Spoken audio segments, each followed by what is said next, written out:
Magandang hapon sa inyong lahat. Muli, ito po si Herbert Curia, author-promoter ng Human Rights Promotions.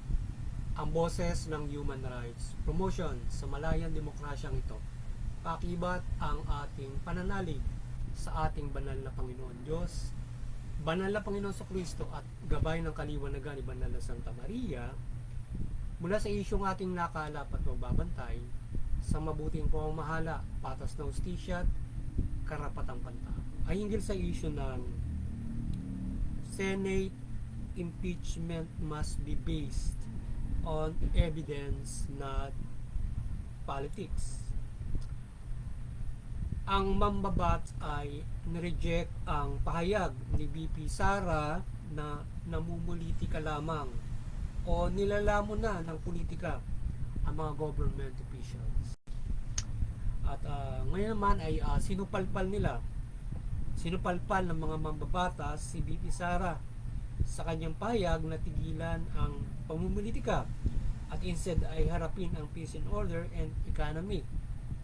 Ay ayon sa kanila ay tumatalima naman ang pamahalaan sa pagpapahusay ng government services para sa ikaunlad at kapakinabangan ng sambayan ng Pilipinas.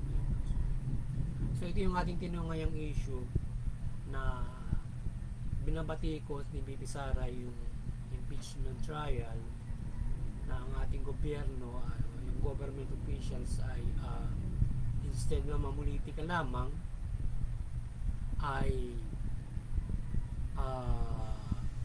pagtuunan ng pansin yung serbisyo sa ating peace and order, economy, yan. So ngayon, siyempre rumiyak yung mga mabatas, sinupalpal si Baby Sara, hindi ayon sa kanila hindi naman sila namumulitika at nagbubuting nila yung kanilang serbisyo at ginagawa nila yung kanilang mga tungkulin, kagaya rin ng tungkulin nila sa impeachment trial. So, sa halip nais nilang sagutin ni VP Sara ang mga aligasyon sa kanya, kagaya ng saan napunta yung bilyong piso na questionable, nililitis ngayon, sa iba't ibang aligasyon sa kanya. So ayon naman kay Representative Garin, ay accountability ang impeachment trial at hindi pamumulitika. So, ayon sa mga batas, sagutin ni VP Sara yung katanungan sa kanya, yung question, kaya siya ni-impeach yung bilyong piso na aligasyon sa kanya. Gusto nilang sagutin yan at hindi para sa isang mambabatas, yung impeachment trial, accountability, hindi pamumulitika. So kaya yun ang kanilang supalpal naman sa batikos ni VP Sara sa impeachment trial. So ngayon ang Human Rights Promotions ay mariing sumusuporta sa mabuting pamamahala, patas na hustisya at karapatang pantao. Sa isyong ito, ng Senate impeachment must be based on evidence, not politics, ay ang ating boses ay yung impeachment trial sa Senado laban kay VP Sara ay dapat nasunod sa rules of law. Ang paglilitis sa ay hindi mamulitika lamang. So magbase sa ebidensya at katotohanan at patas na hustisya upang umiral ang mabuting pamamahala. So sangayon tayo na dapat lamang, kagaya nung sa sinasabi rin ng palasyo, na dapat yung at gayon din kay tayo sa ngayon din sinasabi ni VP Sara, dapat yung impeachment complaint walang politikahan. So magbase sa rule of law, sa proseso. So yan. So dapat ganun yung gawin ng ng ating mga batas at sila ay gawin nila yung which is fair justice. So yun. Sa atin naman ay payagan sila ng fair justice, good governance sa kanilang mga tungkulin. So yun. Wag para kasing kung titingnan din natin base dun sa sinabi ni VP Sara, yung Senado, yung Kongreso halos puro impeachment na lamang yung kanilang tinatrabaho base din sa kanya pagbati kasi parang naman gano'n naman yung nangyayari. Yun na naman ang television walang ginawa kundi yung itong buong panunungkulan ng ng kongreso maging sa nakaraan halos ay lamunin na nung pag-i-impeach kay BP Sara. So yun yung kanila nakikita tinatrabaho nila. Pagkamat sinasabi naman ng ating mga mamamada, syempre hindi lang yun yung kanila tinatrabaho nila. Nakapokus sila sa good governance ayon sa kanila mandato bilang mga bata at syempre magiging ibang mga opisyalis ng gobyerno. So, ipakita ng magkabilang panig ang kanilang side at ng malaman ng sambayan ng Pilipino kung may pamumulitika na mangyayari sa trial na ito. In the other hand, noong ini-impeach pa lamang si VP Sara ay ayon sa panel chair sa Congress na yung nag-imbestiga sa kanya para siya ay yung tawag dito yung magkaroon na ng final na decision yung Kongreso para siya malitis ay may kasamang pamumulitika din ang pag-impeach maliban sa ebidensya ng akusasyon. Di ba, mayroon parang pinahayag sa television yung yung head ng panel nung sa justice panel nung Congress. May sinabi siya doon na may kahalong politika rin yung impeachment trial na yan. Hindi lang base doon sa ebidensya na kanilang pinagbabasehan para si BP Sara. So, kaya ibig sabihin yung impeachment at trial niya may bahid ng politika yan.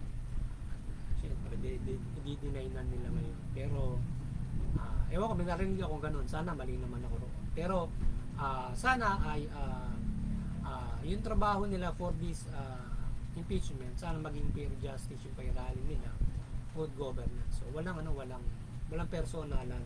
Trabaho lang, ika nga. So, anyway, ay dapat kakibat din ng ating mga Senate judges sa ang boses ng mga tao about sa kanilang pagtingin sa nangyayari pag-release base sa ebidensya. So itong impeachment trial na ito ay whether the Congress told walang politika yan ay may kahalong politika pa din ito in sense na kung may impeach si BP Sara ay walang kalaban na mabigat ang naghahangad ng presidential position. But kung hindi natanggal si BP Sara ay malinaw na malaki ang pag-asa niya na maging pangulo ng bansa sa 2028. So para sa atin ay dito sa impeachment trial na ito. So sana yung mga tao kakibat din dito na magsaboses na makita nila yung trial, panoorin ng lipunan Pilipino.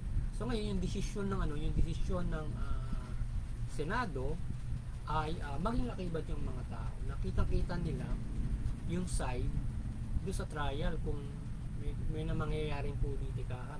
Makita kung yung magiging verdict sa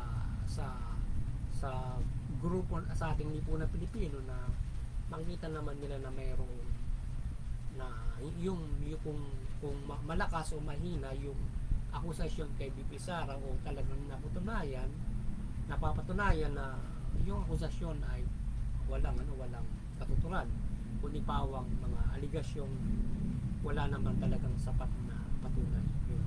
So ngayon ay at masasagot yung ganun yung nangyayari or malakas yung prosecution, yung pag-impeach.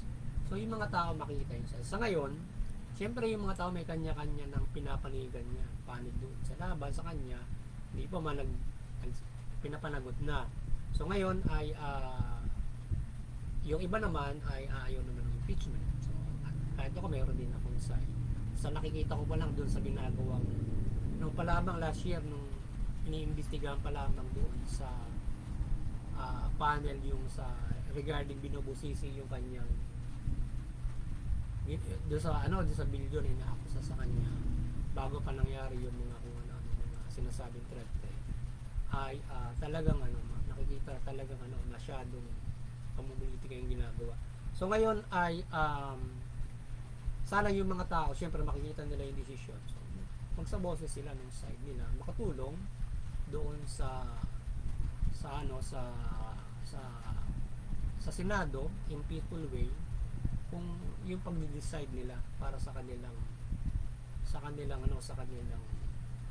desisyon doon sa mangyayari. Siguro maaari ang boses ng tao ay kanila rin bigyan din ng gravity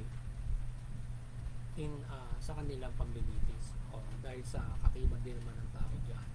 So dahil kaya nga nakalagay yan diyan sa Kongreso because ang Kongreso, ang Senado, kaya nakalagay sa Senado at ang Kongreso boses ng tao yan.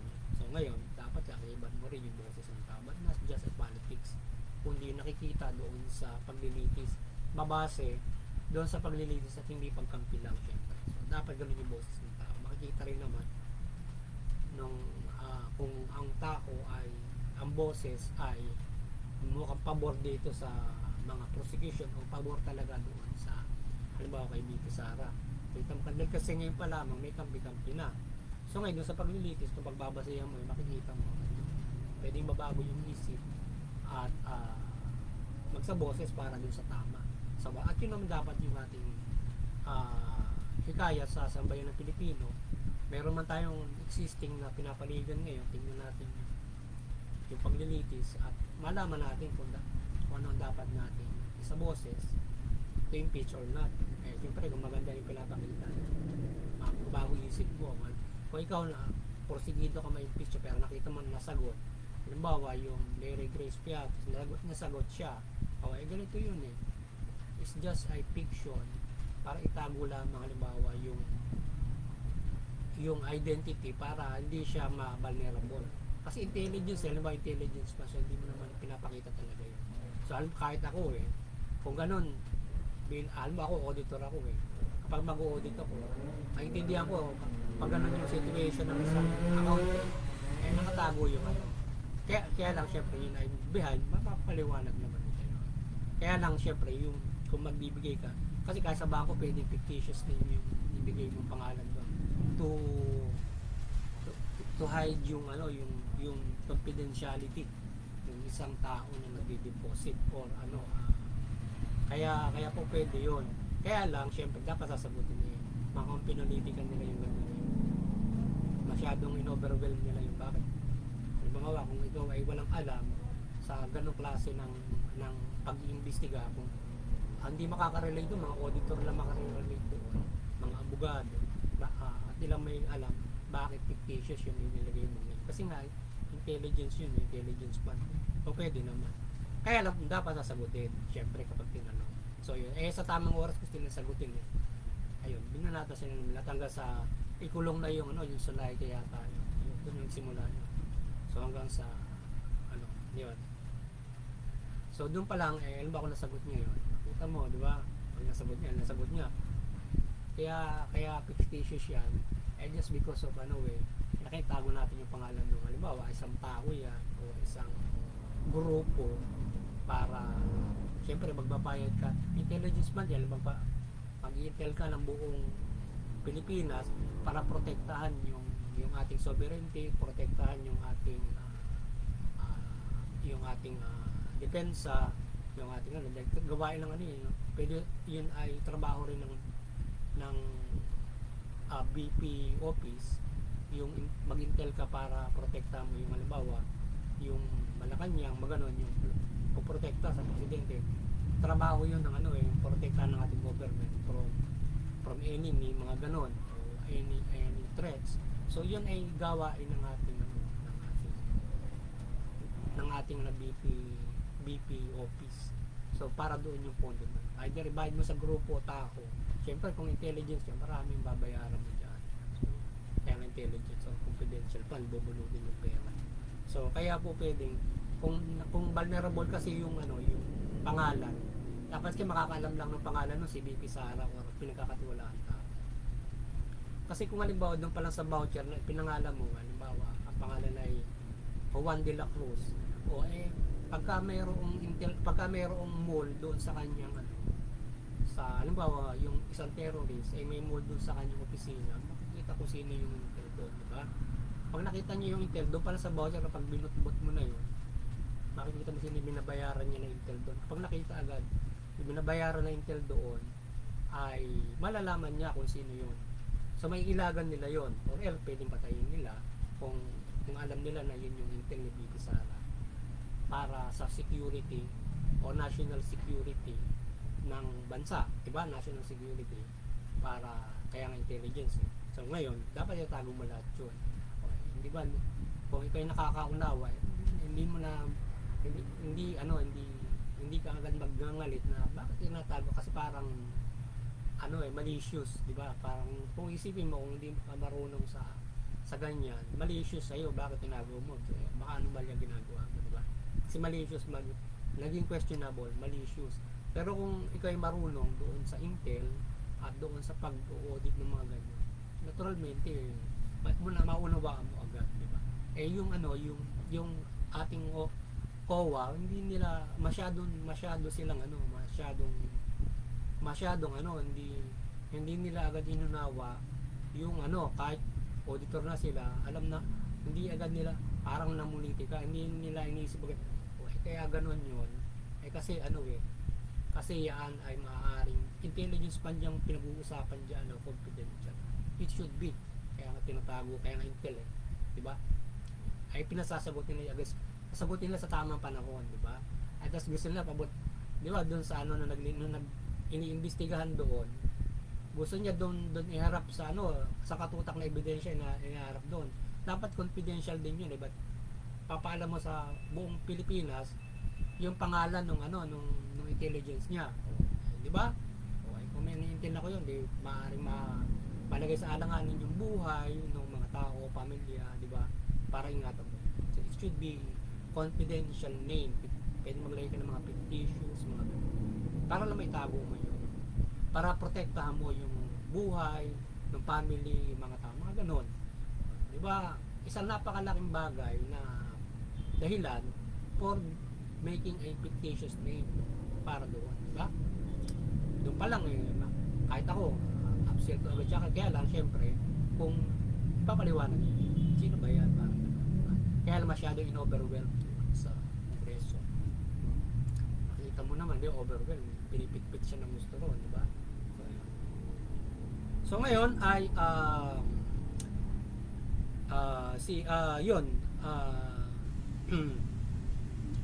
so hindi naman namumulitika si BP Sara dyan. Tsaka kung halimbawa in sense ng politika, makikita natin yung palang politisan may politika yan, di ba? Nung palang doon sa palang nung para maka-final na kung mayroong gravity yung akusasyon.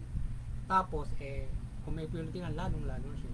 Dahil nga sa kapag yung sense ng politikahan dyan, syempre si BP Sara gusto maging presidente at nagdeklara na nga siya noon.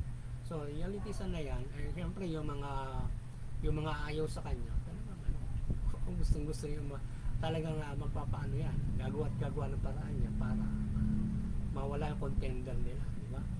As far as ang number 1 contender ng maging Pangulo 2028. So di ba?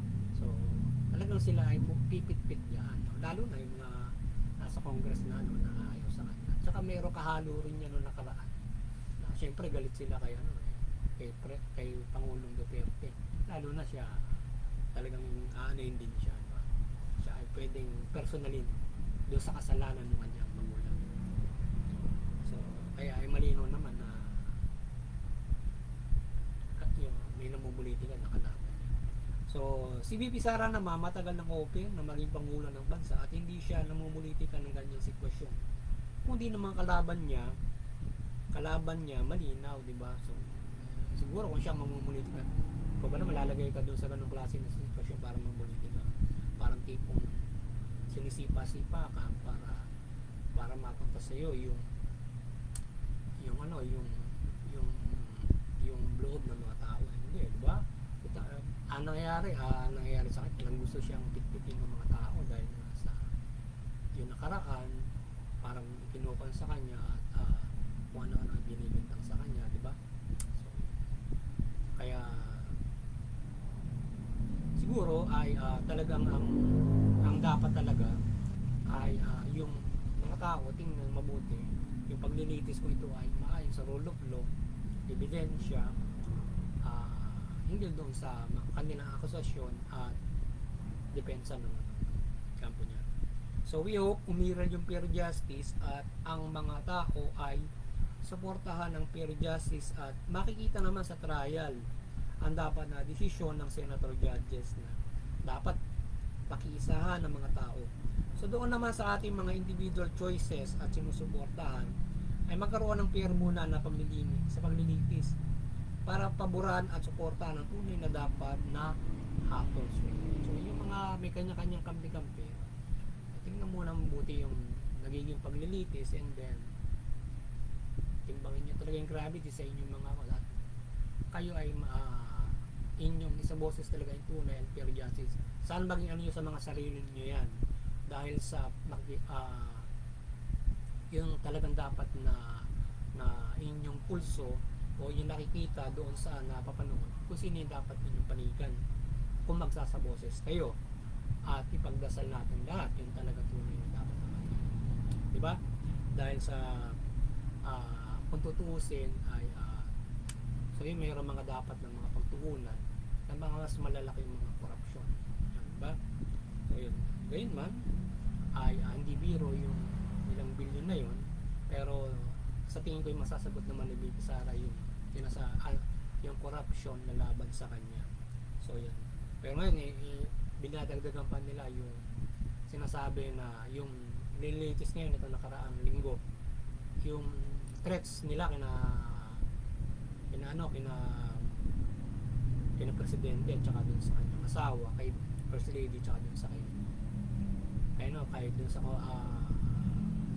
Congress yung speaker di ba nung iniimbestigahan sila, di ba nalagay sila dun sa situation na sila ay parang nati-threaten sila nung sa Congress nung si Silaika nandun, binisita ni BP, so na-threaten sila dun tapos ang nagkaroon na ng kaguluhan, muti ka pa siya bagsakan ng pintuan ng ambulansya yata yun, diba?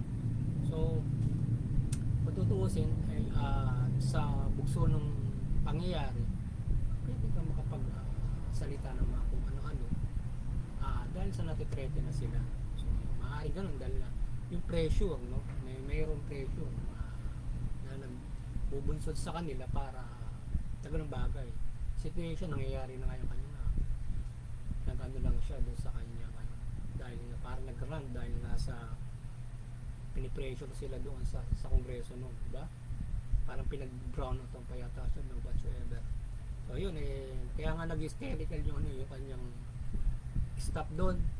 Parang hinimatay yata yun, hysterical kaya na hospital di ba?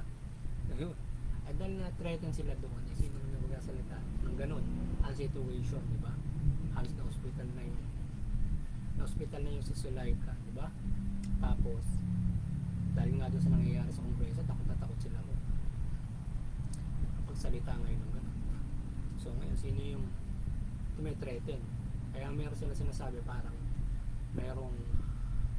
either merong sinasabing gagawa ng assassination sa kanya o wala para magbukas ito. Doon pa lamang sa pangyayari sa kongreso, malaki na threat yun. Yung patayan sila ng ilaw doon, kaya nag-hysterical sila. It's a big threat to them, diba? Ganun. Vice President siya, diba? Pwede gagawin ng yun. It's a threat to them.